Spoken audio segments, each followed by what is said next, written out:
ఉల్లి ధరలు ఒక్కసారిగా భారీగా తగ్గిపోయాయి. రవాణా ఖర్చులు కూడా రాకపోవడంతో రైతులు లబోదిబోమంటున్నారు. తెలుగు రాష్ట్రాల్లో ఉల్లి పంటను అత్యధికంగా పండించేది కర్నూలు జిల్లా రైతులే. కర్నూలు జిల్లాలోని గూడూరు, బెలగల్, ఎమ్మిగనూరు, గోనెగండ్ల, నందవరం, కల్లూరు, నంద్యాల జిల్లాలోని డోన్ నియోజకవర్గంలో అత్యధికంగా పండిస్తారు. కాస్త అన్సీజన్ అయినప్పటికీ ఉల్లి ధరలు పెరగాల్సింది పోయి రోజురోజుకు తగ్గుతున్నాయి. నవంబర్ నెల చివరి నుంచి డిసెంబర్ వరకు క్వింటాల్ ఉల్లి ధర 3,000 రూపాయల వరకు ఉండేది. అయితే కర్నూలు మార్కెట్లో క్వింటాల్ హైగ్రేడ్ ఉల్లి ధర కేవలం 1,200 రూపాయలు పలికింది. మధ్య రకం పంట ధర 500 నుంచి 800 వరకు పలుకుతోంది. దీంతో రవాణా ఖర్చులు సైతం రావడం లేదని రైతులు వాపోతున్నారు. ఇతర దేశాలకు ఉల్లి ఎగుమతులను కేంద్ర ప్రభుత్వం నిషేధించింది.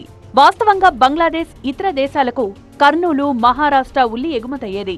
ప్రస్తుతం ఎగుమతులు రద్దు చేయడంతో మహారాష్ట్ర ఉల్లి కర్నూలు మార్కెట్ను ముంచెత్తుతోంది. కర్నూలు ఉల్లి కంటే మహారాష్ట్ర సరుకు కాస్త నాణ్యత ఎక్కువని వ్యాపారులు చెప్తూ ఉండడంతో కర్నూలు ఉల్లికి ధరల పతనం మొదలైంది. ఇంకా పడిపోతుందేమో అనే భయం రైతులను వెంటాడుతోంది.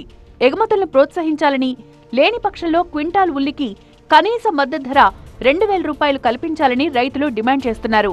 లేకుంటే దళారుల బెడద మరింత ఎక్కువయ్యే ప్రమాదం ఉందని ఆందోళన వ్యక్తం చేస్తున్నారు. ఇప్పటికే దళారులు పంటని మార్కెట్కు రానియకుండా పొలంలోనే తక్కువ ధరకు కొనుగోలు చేస్తున్నారు. మార్కెట్లో అయితే కొన్న వెంటనే డబ్బులు రైతులకు చేతికొస్తుంది. దళారుల దగ్గర అలా ఉండదు.